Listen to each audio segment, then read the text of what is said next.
샬롬. 샬롬. 오늘 이 거룩하고 아주 뜻깊은 부활절기를 맞이해서 아름다운 찬양, 복된 찬양 나누는 것 감사합니다. 오늘 여러분들에게 가상칠언과 그 의미와 그 다음에 부활절의 그 의미가 무엇인지를 나누기를 원합니다. 가상칠언이라는 것은 예수님이 골고다 형장에서 십자가에 매달려서 했던 그 마지막 7가지 종류의 말을 우리는 가상칠언 이렇게 얘기를 합니다. 마치 유언처럼 말씀하셨어요. 예수님께서 공생의 기간 3년 동안, 3년 반 동안 활동하시면서 참 많은 것을 말씀하셨지만 그 사역의 마지막 순간에 또 하셨던, 사람들이 얘기하면 그 유언하는 것처럼 가장 중요한 말들을 했던 것을 이렇게 정리한 것을 우리 가상칠언이라고 합니다.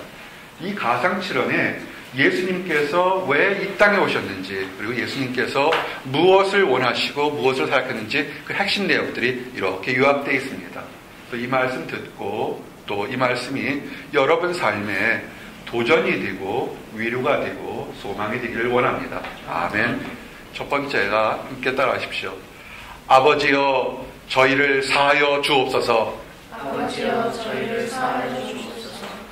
첫 번째 예수님께서 십자가에 달리시면서 했던 첫 마디가 용서입니다.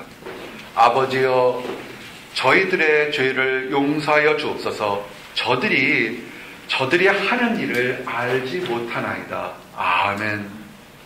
예수님께서 억울하게 이제 십자가에서 죽게 되셨습니다. 사람이 억울할 때 피해를 보게 되면 정말 웬만한 사람 아니거든 마음속에 부글부글하는 원망이나 복수나 이런 것이 싹틀 수 있을 것입니다. 분명히 예수님께서 공생기간 동안 수없이 사랑을 베풀고 기적과 이적을 베풀어서 병든 자를 고치시고 귀신 들린 자를 쫓겨나며 마음이 답답한 자에게 새로운 위로를 줬는데 그 모든 것 다 잊고 은혜를 배신하는 것처럼 십자가 앞에서 회방하는 사람들이 있었습니다. 그런데 예수님께서 그들을 가지고 뭐라고 하지 않고 진멸해달라고, 저들에게 벌을 내려달라고 하지 않고 저들을 용서해달라고 이렇게 얘기합니다. 정말 반대로, 그들이 행한 것과는 반대로 하나님 저들이 무엇을 하는지 알지 못하니까 용서해 주십시오 이렇게 얘기를 합니다. 여기서 저들이라는 것이 누구일까요? 말 그대로 지금 그 당시에 있던 로마 사람, 유대인 사람 또는 그 많은 사람들을 얘기합니다. 예수님을 죽이는 원수들을 위해서 기도할 수 있었던 것은 이거는 아무나 할 수 있는 것이 아닙니다.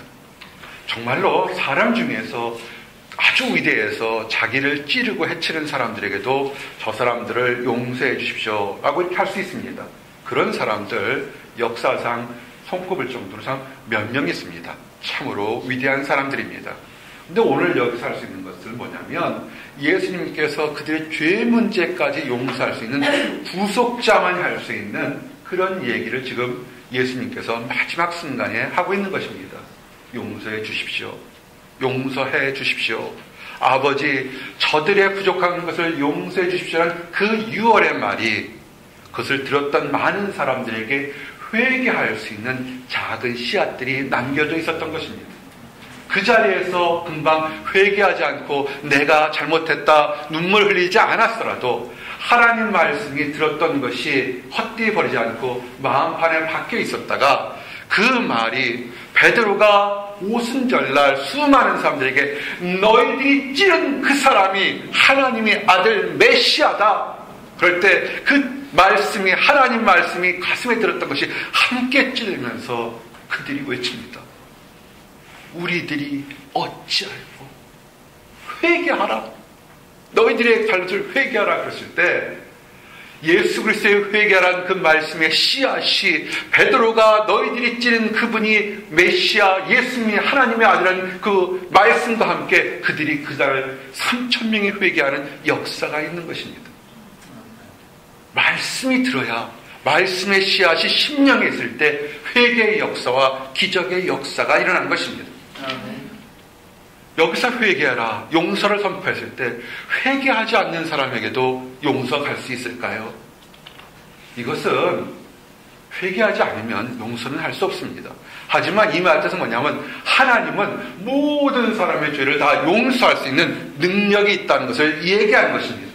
또한 저들을 용서하는 뜻이 뭐냐면 내가 바로 저 사람들, 죄 짓는 그 사람들까지도 하나님 앞에서 대신 중보해주는 그런 능력의 메신저, 보혜사라는 것을 지금 증거하는 것입니다. 이 말을 좀 더 우리가 겪을 수 있는 역사상의 기록을 보면서 회개하지 않으면 그 구원이 용서가 안 되는 것을 좀 증거하기를 원합니다. 미국에 1829년에 윌슨과 포스트라는 사람이 있었습니다. 이 사람들은 우편물을 강탈하는 강도짓을 하면서 또한 불행하게도 살인죄까지 같이 저질렀습니다. 그래서 이 윌슨과 포스트는 교수형의 언도를 받게 됐습니다. 그런데 처형 3주 전에 그 당시에 미국 대통령이었던 잭슨 대통령이 사형하는 것은 좀 뭐하니까 그들을 좀 그들을 용서하겠다고 사면을 주면서 특사를 보냈습니다. 다른 사람 같으면 그 특사를 얼씨구나 받아들여서 이렇게 내가 사형당하는 것을 그걸 막아야 되는데 이들은 무슨 마음인지 마음이 꽉 닫혔는지 그 대통령의 특사를 거절했습니다.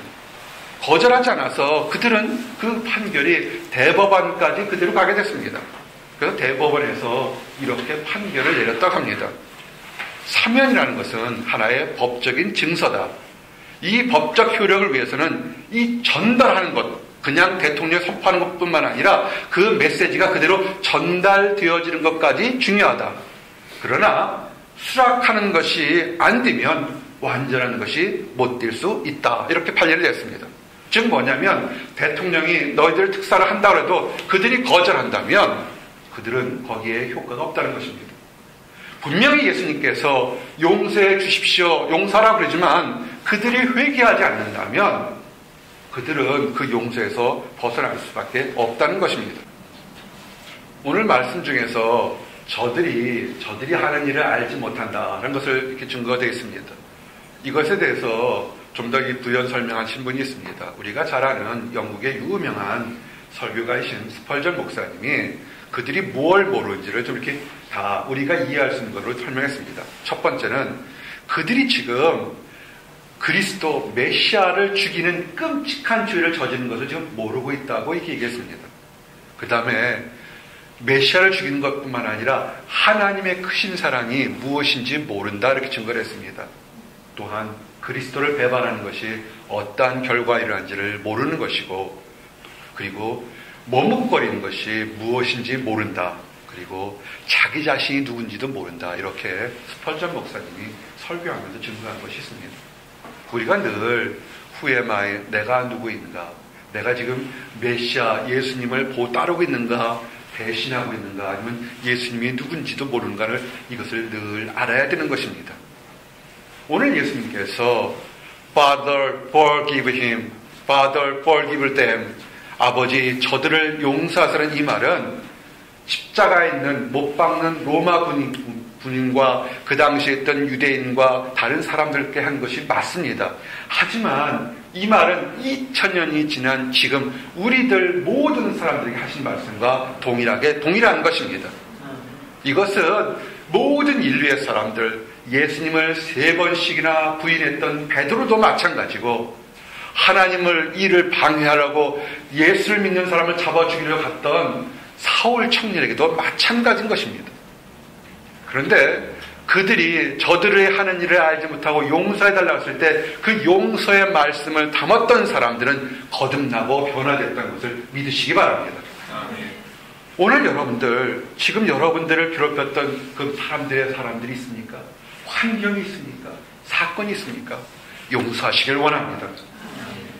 예수님께서 아버지 저들이 무엇을 하는지 알지 못하니 용서해달라고 선포했던 것처럼 여러분들의 과거에, 여러분들의 현재, 여러분들을 제대로 알지 못해서 힘들게 하고 어렵게 하고 모욕 준 그런 사람이나 사건이나 환경이 있다면 예수님이 용서를 선포한 것처럼 여러분도 용서를 하시길 원합니다. 아멘. 그리고 또한 우리가 어두워서 우리가 부족하고 우리가 답답해서 우리가 알게 모르게 다른 사람들에게 환경에게 또는 하나님 앞에 범죄한 것이 있다면 오늘 회개하고 하나님을 똑바로 바라보고 사람을 바라볼 수 있기를 원합니다. 아멘. 두 번째 말씀은, 첫 번째는 죄들 저희 아버지여 저들의 죄를 사하여 주시옵소서가 첫 번째 말씀이었습니다. 두 번째 말씀은 누가복음 오늘 마지막 읽었던 23장 43절 말씀처럼 오늘 내가 나와 함께 낙원에 있으리라 그랬습니다. 십자가에 달릴 때 예수님만 달린 것이 아니라 강도 두 사람이 좌측과 우측에 이렇게 달려 있었습니다. 처음에는 이 두 사람들도 다 예수님을 조롱했습니다. 당신이 만약 하나님의 아들이면 우리를 좀 내려와게 보라. 우리 죽게 됐으니까 구해주면 내가 믿겠다. 조롱하고 회방했습니다. 그런데 예수님께서 아버지여 저들을 용서해 주십시오 라는 그 모든 과정과 이 죄수의 그 강도 중에 한 사람이 그들의 가슴에 마음에 찔림이 있어서 회개가 일어나기 시작했습니다. 그러면서 그 하나님 앞에, 예수님 앞에 나 같은 사람도 용서받을 수 있을까라고 했을 때 그 회개한 강도는 구원받았습니다. 낙원에 이르게 됐습니다. 그 믿음이 크지 않았고 오래되지 않아도 짧은 한순간 집전 처절하게 예수님 앞에 나 같은 사람도 예수님 나라, 하나님 나라에 갈 수가 있습니까? 할 때 예수님께서 그를 용서하고 낙원에 들어갔습니다. 이 순간, 이 짧은 순간에 고난과 어려움 과정에서도 특별히 죄를 회개하는 과정에서 그 낙원에 들어가는 축복의 순간이었지만 악한 마귀는 한 영혼을 지옥으로 끌어들였다가 실패하는 아주 처절한 순간이었습니다. 여러분, 예수님께서 십자가를 지는 그 마지막 순간까지 다른 사람들을 원망하고 있었을 것 같습니까? 아닙니다. 예수님은 마지막 순간까지도 한 사람의 죄를 용서하는 따뜻한 사랑과 용서의 마음으로 그 가득 차 있었던 것을 기억하시기 바랍니다. 그래서 십자가라는 뜻은 뭐냐면, 예수님이 지신 십자가라는 것은 뭐냐면 해방, 죄 용서를 의미하는 것입니다. 이것을 발견한 사람이 누굽니까? 인생의 마지막 순간에 발견한 사람, 강도였습니다. 늦었지만, 그렇지만 마지막 순간에 발견하고서 이 사랑과 용서의 십자가를 바라보고 예수님께 부탁했던 것입니다. 여러분, 십자가를 바라보는 것, 이것이 먼 훗날 천국에 가는 아주 멀리 있는 것이 아닙니다. 바로 오늘 이 순간에 여러분들에게 있는 것입니다. 오늘 여기까지 올 때 여러분 마음속에 지옥처럼 답답하고 더럽고 추한 것들이 있습니까? 십자가 바라보시기 바랍니다. 죄 용서하고 새롭게 만드는 십자가를 바라보시기 바랍니다. 우리 안에 잘못했던 거 내려놓는 회개와 함께 십자가를 바라볼 때 우리가 낙원의 기쁨을 누릴 수 있다는 것입니다. 네가 오늘 낙원에 있으리라 할 때 이 낙원은 영혼이 가는 일반 사람들은 음부, 스올과 정받에 드는 것입니다. 이 낙원은 천국 아버지 집에 있는 아주 기쁜 곳이 되는 것입니다.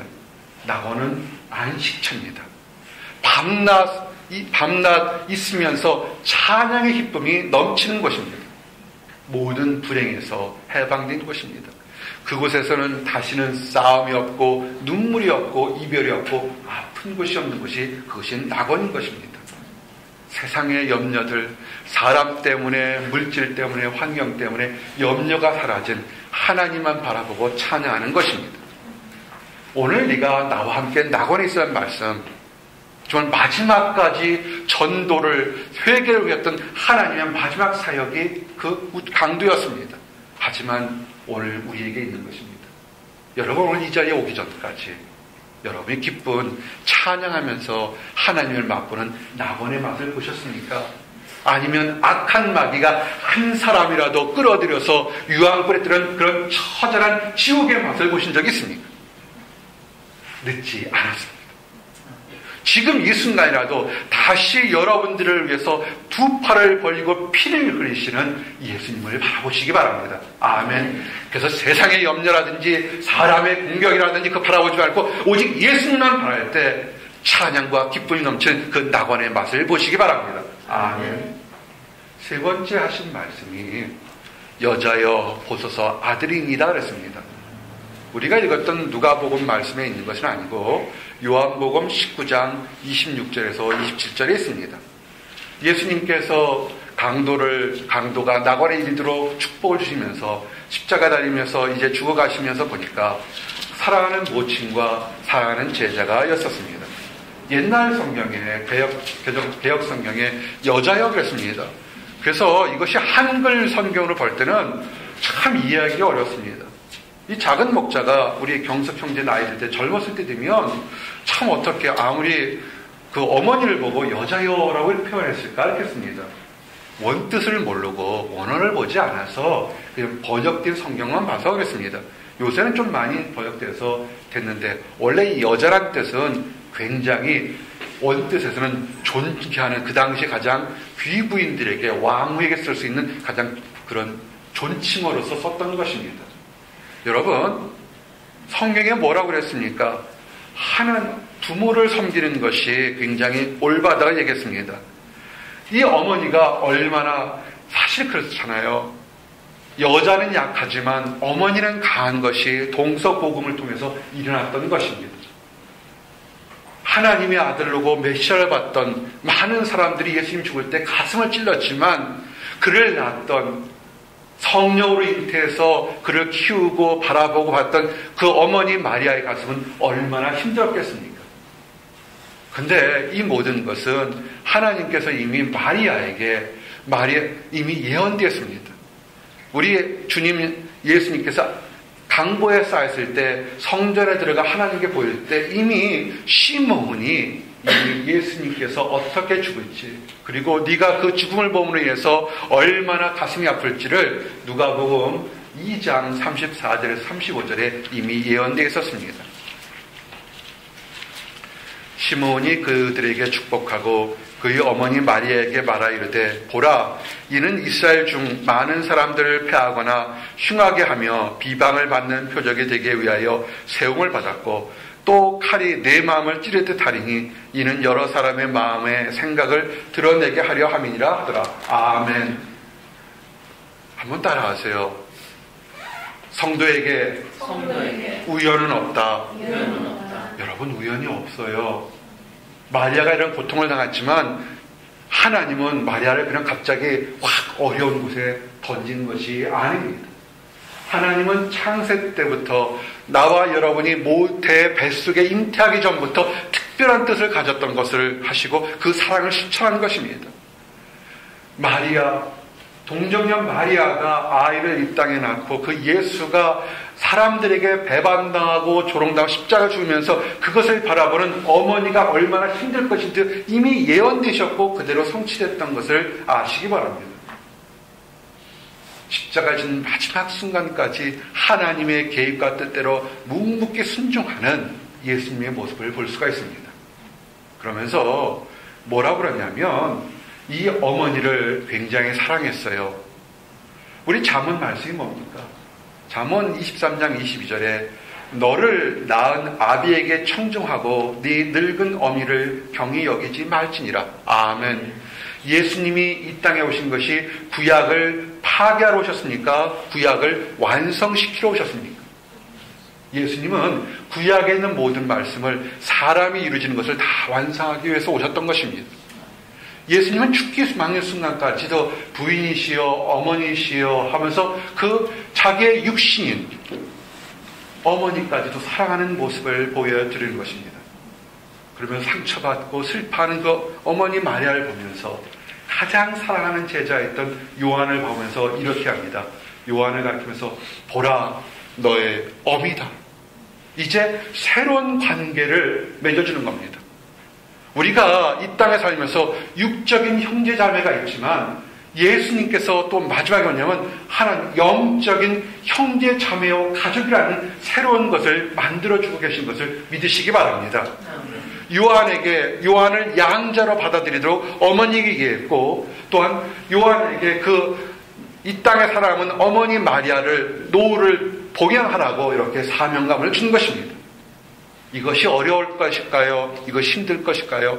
아닙니다. 요한에게는 가장 영광스러운 것이었고 하나님께서 나를 사랑해서 특별한 임무를 준다는 그런 약속의 상징, 축복의 상징이었던 것입니다. 그래서 요한이 그 순간부터, 사도 요한이 그 순간부터 어머니 마리아를 자기 친어머니처럼 자기 집에 모셔서 사랑한 것을 보게 됩니다.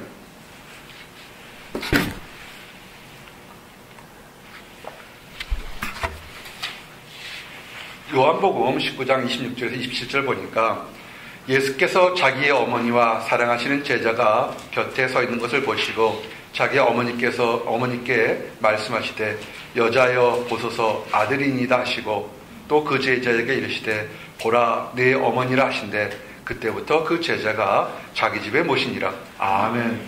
여러분, 하나님을 온전히 믿는 사람들은요, 하나님 안에서 나의 육신의 부친과 모친 일가 친척들, 형제자매들을 사랑하고 존경해야 되는 것입니다. 아멘. 최근에 한국에 있는 일간지에 4월 3일자에 아주 안타까운 기사가 있어서 좀 소개하기를 원합니다. 밖에서는 아주 모범받는, 칭찬받는 학생인데 집에만 들어오면 가족에게, 아버지에게, 누나에게 폭력을 행사하는 20대가 너무 폭력 행사를 많으니까 참지 못해서 가족의 신고로 구속되는 그런 슬픈 일이 있었습니다. 서울의 송파경찰서에서 부모와 누나를 폭행하는 존속폭행, 현주, 건주, 방화 혐의로 그런 한 청년이 구속됐습니다. 나이가 24살이에요. 그런데 이 청년은 밖에서 보면 아주 독실한 기독교인 같은데 집에만 오게 되면 완전 난폭자요, 이상한 사람 행동을 하게 되는 것입니다. 밖에서 보게 되면 아주 교회 사람들과 생활할 때는 대화받으며 잘한다, 칭찬받으니까 우쭐하지만 그의 밖에서 모습과 안의 모습이 달라서 부친이 뭐라거나 누나가 뭐라고 그러면 아주 듣지 않고 폭력적인 행사를 하는 거예요. 이게 이 청년이 정말 올바른 신앙생활을 했다고 보십니까? 아닐 겁니다. 그릇된 사상을 가리키는 이단들이 어떻습니까? 육신의 부친도 육신의 모친도 형제 자매도 다 중요하지 않다. 우리 것만 따르라 이렇게 하지 않습니까? 예수님 믿는 사람들을 그렇게 하는 것이 아닙니다. 설사 그 육신의 부친이나 모친이 형제 자매가 하나님을 알지 못하거나 다른 것을 믿는다라도 그들을 사랑하고 존경해야 됩니다. 여러분이 아주 축복받아서 모태부터 예수를 믿는 가정에 태어난 사람도 있지만 많은 경우에 하나님을 알지 못하다가 예수를 믿게 된 경우가 많았던 것을 기억하시기 바랍니다. 여러분의 가까운 가족들도 때가 되면 하나님의 축복이 있으면 또 믿는 사람이 된다는 것을 믿고 사랑해야 되는 것입니다. 여러분, 보소서 여자여 보소서 아들이 할 때 우리에게 이 교회라는 것이 그저 왔다 가는 곳이 아니라 그리스도 안에서 형제 자매가 되고 가족이 되는 새로운 공동체인 것을 믿으시기 바랍니다. 우리가 형제 자매로서 자매님 형제님 부르는 것이 그냥 호칭으로 부르는 것인 줄 아십니까? 아닙니다. 이제는 하나님 안에서 새로운 가족관계로 진정한 형제요 자매요 아버지요 어머니 역할을 한다는 것을 믿고 따르시기를 바랍니다. 아멘. 네 번째 말씀이 예수님께서 이제 마태복음 27장 46절의 말씀처럼 엘리 엘리 라마 사막다나니 나의 하나님 어찌하여 나를 버리시나이까 라는 그런 말씀을 하셨습니다. 신학자인 피어스는 이 말을 들어서 인류의 역사상에서 가장 큰 사실은 예수 그리스도가 이 땅에 온 것이고 예수님께서 이 땅에서 지상상에서 가장 큰 것은 십자가를 지신 것이다. 그리고 십자가의 의미의 가장 큰 사실은 구속, 죄의 용서함이라는 것이다. 그리고 구속사의 가장 중요한 것은 뭐냐면 하나님 아버지께서 얼굴을 돌리신 것, 낯을 가리운 것이다 라고 이렇게 증거한 적이 있습니다. 예수님이 고난당할 때가 많았습니다. 조롱당할 때 많고 회방당할 때 많았습니다. 공생 기간 동안에 많은 사람들에게 모욕을 당하고 힘들어도 예수님께서 어떻게 하셨습니까? 새벽 일찍 해 뜨기 전에 아니면 한밤중에 한적한 곳에 가서 아버지와 아버지께 얘기하며 하나님 말씀을 들으면서 교제하면서 위로와 소망을 얻었습니다. 사람이 뭐라고 하든 간에 하나님 아버지과 교제하면서 새로운 힘과 위로를 받았던 것입니다. 그런데 이 순간 엘리 엘리 라마 사막단에 할 때는 이 순간에는 십자가상에서 인류 역사상 가장 처절한 순간입니다. 하나님 아버지께서 예수님께 고개를 돌려버렸습니다. 예수님이 어서 십자가시면 성문 밖에서 십자가를 달고 돌아가셨습니다. 이것은 구약에 있었던 그 예언을 사건을 그대로 이루기 위한 것입니다. 히브리서 13장 10절에서 12절 보니까 우리에게 제단이 있는데 장막에서 섬기는 자들은 그 제단에서 먹을 권한이 없나니 이는 죄를 위한 짐승의 피는 대제사장이 가지고 성소에 들어가고 그 육체는 영문 밖에서 불사름이라. 그러므로 예수도 자기 피로써 백성을 거룩하게 하려고 성문 밖에서 고난을 받으셨느니라. 아멘. 여러분 잘 보세요. 예수님께서 그 예루살렘 성 한가운데서 십자가 죽으신 것이 아니라 성문 밖, 예전에 얘기하면 텐트 밖인 영문 밖에서 돌아가셨다고요. 성문 밖에서 십자가를 졌다는 의미는 뭐냐면 이스라엘 백성이었던 이스라엘 사람들이 살았던 그 성문에서 쫓겨난 것은 뭐냐면 그들에 있는 사람들과 성문 안에 있는 사람과 성문 밖에 있는 사람, 즉 관계가 단절되었다는 것을 의미하는 것입니다. 성문 밖으로 갔다는 얘기가 뭐냐면 너는 더 이상 우리 백성이 아니라는 뜻입니다. 너는 더 이상 하나님의 축복에서 받는 것에서 제외됐다는 사실입니다. 너는 완전히 버리운 자라는 뜻입니다. 네가 버리운 것이 뭐냐면 죄 때문에 저주받아서 버렸다는 뜻인 것입니다. 즉 여기서 나온 것처럼 영문 밖에서 십자가를 지는 것은 뭐냐면 그것은 저주요 형벌이라고 이렇게 의미되는 것입니다. 정말 예수님께서 이렇게 저주받고 하나님의 벌을 받을 만큼 잘못한 것이 있습니까? 없습니다. 근데 왜 예수님께서 영문 밖에서 십자가를 지셨습니까? 이것은 예수님께서 우리들의 죄, 그 당시의 죄, 사람들의 죄를 대신 지어졌던 사람이라는 것을 의미하는 것입니다. 우리 죄를 위해서, 그 당시 사람들을 위해서 그 저주받은 죄의 저주를 예수님께서 떠안고 갔다는 뜻입니다.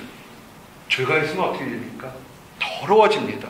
죄가 있으면 어떻게 됩니까? 하나님께 버림을 받을 수밖에 없습니다. 예수님께서 성문 밖에 갔던 것은 뭐냐면 그 당시 사람들, 현재를 사는 우리들의 추하고 더러운 죄를 졌기 때문에 그 죄 때문에 하나님으로부터 완전하게 단절되고 버림받았다는 뜻입니다. 여러분, 버림받았기 때문에 우리가 구원받았다는 것을 기억하시기 바랍니다. 우리도 이 말씀을 적용해서 누군가 주변에 사람들로 인하여, 환경으로 인하여 버림받은 사람이 있습니까? 그들에게 따뜻한 손을 내밀어 주시기 원합니다. 그래서 우리가 죄인 되어서 하나님으로 버림받았을 때도 그 죄까지 껴안고 십자가에 주셨던 예수의 사랑으로 인해서 우리가 다시 회복된 것처럼 우리 주변에 건강 때문에, 물질 때문에, 환경 때문에 또는 어리석음 때문에 이렇게 버림받은 사람이 있으면 차근 가서 그들을 다시 하나님 품으로 돌아오기를 원합니다. 아멘. 이게 5번째 말씀입니다. 예수님이 십자가에서 내가 목마르다 이렇게 말씀하셨습니다. 요한복음 19장 28절에 보니까 이후에 예수께서 모든 일이 이미 이룬 줄 아시고 성경으로 응하게 하려 하사 가라사대 내가 목마르다 하시니 아멘. 이미 시편에 보면 예수님께서 우리의 구주 메시아가 어떻게 모욕당하고 어떻게 죽을지 아주 자세하게 기록되어 있었습니다. 시편 22편의 말씀 보게 되면 그 중에서 14절 15절 보게 되면 나는 물같이 쏟아졌으며 내 모든 뼈는 어그러졌으며 내 마음은 밀랍 같아서 내 속에서 녹았으며 내 힘이 말라 질그릇 조각 같고 내 혀가 입천장에 붙었나이다. 주께서 또 나를 죽음의 진토 속에 두셨나이다. 아멘. 예수님께서 아주 목마름을 처절하게 했어요. 그가 목마랐을 때, 그가 이 고통이 너무 심했을 때, 목마른 고통과 창에 찔린 고통과 십자의 고통을 너무 했을 때, 그 고통을 잇는 마취의 역할은 그냥 식초초를 갖다가 맛보게 될 거라는 것도 이미 이 시편 69편에 이미 예언이 되어 있었습니다. 사람들이요, 자기도 모르게 했지만, 그 마귀가 그렇게 시켰지만, 이미 하나님께서는 그렇게 예언되었습니다. 저희가 쓸개를 나의 식물로 주며 갈할 때 토를 마셨더니, 시편 60편 21절에 이렇게 됐습니다. 그 시초를 줬을 때, 마태복음 27장 34절 보니까, 쓸개 탄 포도주를 예수께 주어 마시게 하려 하였더니, 예수께서 맛보시고 마시고자 아니하시더라. 아멘. 구약과 신약이 다 이렇게 맞는 것입니다. 여러분이 목마르는 것이 어떤 것입니까? 힘이 센 사람은 목마르지 않을까요? 예수님처럼 지금 맥없이 십자가에 다쳐서 창에 찔려서 죽어가는 약한 사람만 목마를까요? 그렇지 않습니다. 성경에 나오는 인물 중에서 가장 힘이 센 사람 중에 한 사람이 누굽니까? 삼손입니다. 낙타뼈를 주고 수없이 많은 적들을 무찔렀지만 그가 다 죽게 되었습니다. 뭐 때문에 죽게 됐습니까? 목말라서 죽게 되었습니다. 사사기 15장 18절 보니까 삼손이 심히 목마름으로 여호와께 부르짖어 가로되 주께서 주의 성으로 이 큰 구원을 베푸셨사오나 내가 이제 목말라 죽어서 할례 받지 못한 자의 손에 빠지겠나이다. 아멘. 육적으로 먹지 못하고 마시지 못하면 죽을 수밖에 없는 것입니다. 또한 이런 보이는 그런 물도 되지만 또 세상의 유혹이나 세상의 위협에 소금물처럼 먹게 해서 진정한 위로의 말씀을 먹지 못할 때 갈증하는 것을 물을 먹지 못하다 갈증나다 그러는 것입니다. 이사야서 53장 11절 가라사대 그가 자기 영혼에 수고한 것을 보고 만족히 여길 것이라 나의 의로운 종이 자기 지식으로 많은 사람을 의롭게 하며 또 그들의 죄악을 친히 담당하리라. 아멘. 이사야서 말씀처럼 세상은요, 악한 것들은 자기 백성을 다 넘어지고 그 환경 속에서 삶 속에서 갈증나게 만듭니다. 그렇지만 우리 믿는 사람들, 택한 사람들은 그것이 아니라 하나님의 사랑으로 인해서 그들이 목마른 것을 갈증을 멸한다는 것입니다. 목마른다는 것, 우리는 참 목마름을 많이 느낍니다. 육적인 목마름이 있습니다. 정말 물이 없어서 목마른 것이 있습니다. 또 하나가 영적인 갈증입니다. 우리가 이 사순절 기간 동안에 열심히 기도하고 사랑 나누는 것도 또 중요하다고 그랬습니다. 그러나 또 하나가 뭐냐면 말씀을 읽고 듣자고 그랬습니다. 하나님의 말씀을 읽고 듣지 못하게 되면 우리가 영적 갈등이 있는 것입니다. 이 영적 갈등이 지금 여러분을 힘들게 하는 것입니다. 그러나 이것은 하나의 그림자에 불과합니다. 여러분이 이 땅 살면서 마음속에 막 불붙는 것처럼 힘들고 답답한 어려운 거 그거 아무것도 아닙니다. 정말 하나님 말씀이 없는 사랑이 없는 곳이 어딘지 아십니까? 지옥 같은 지옥입니다. 부자가 이 땅 살 때 하나님 말씀을 듣고 사랑을 베풀고 연약한 자를 돌보할 때 그는 그렇게 하지 않았습니다. 허구한 날 매일같이 좋은 음식과 좋은 술과 친구들을 불러서 좋은 음악 속에서 자기만을 위해 살았습니다. 그가 죽어서 누뜬 곳이 어디입니까? 지옥입니다. 그가 원하던 것, 이 세상에 있을 때는 정말 쳐다도 보지 않고 바라지 않았던 딱 한 가지, 물 한 방울 찍어서 내 혀에다가 찍어달라는 것이 그거 부자의 그 간절한 소망이 뭐였습니까? 누가복음 16장 24절에 아브라함이 이렇게 합니다.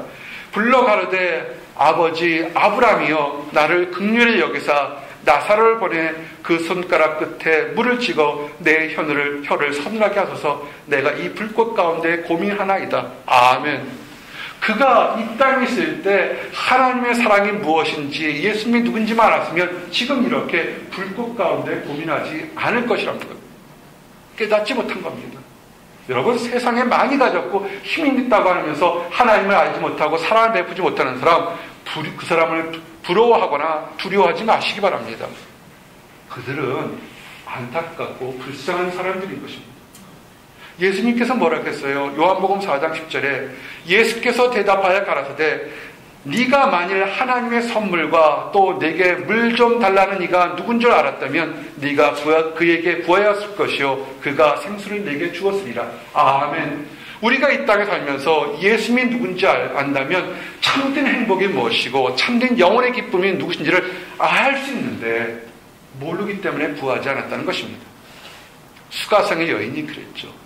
그럴 때 수가성의 여인이 예수님이 누군지를 알고 그럴 때 예수께서 얘기합니다. 예수께서 대답하여 가르치되 이 물을 먹는 자마다 다시 목마르려니와 내가 주는 물을 먹는 자는 영원히 목마르지 아니하리니 나의 주는 물은 그 속에서 영생하도록 솟아나는 샘물이 되리라. 아멘. 세상의 물을 먹게 되면 그 순간에는 시원할지 모르겠지만 계속 갈증이 일어날 수밖에 없습니다. 그러나 하나님의 사랑과 하나님의 말씀, 예수 그리스도의 주는 생명의 물을 먹게 되면 갈증이 없고 행복해질 수밖에 없는 것입니다. 목마른 사람들 어떻습니까? 목마른 사람들은 갈증이 있어서 늘 미워하고 다투고 원망하게 됩니다.